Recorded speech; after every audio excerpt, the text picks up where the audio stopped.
Krishna cooking શોમાં તમારું સ્વાગત કરું છું। આજે આપણે સરસ મજાનું કોબીજ બટાકાનું શાક બનાવીશું। તમે આ રીતે કોબીજ બટાકાનું શાક નહીં બનાવીએ તો પૂરો વિડીયો જોવા માટે મારી યુટ્યુબ ચેનલ પર જવું તો અહીંયા એક કઢાઈમાં 2 ચમચા તેલ લઈશું। તેની અંદર રાઈ, જીરું, હિંગ, હળદર નાખીને તેની અંદર બટાકા કાપેલા નાખી દઈશું।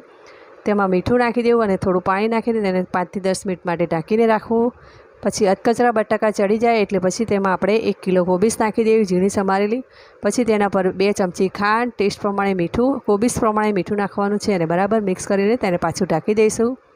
પાછું અધકચરું ચડી જાય એટલે આપણે તેમાં બે ટામેટાં નાખી દઈશું અને ટામેટાને થોડા મિક્સ કરીને પછી આપણે તેને પાછું 2 મિનિટ માટે ઢાંકી દઈશું। ટામેટાં ચડી જાય એટલે આપણું શાક સરસ મજાનું તૈયાર થઈ ગયું છે।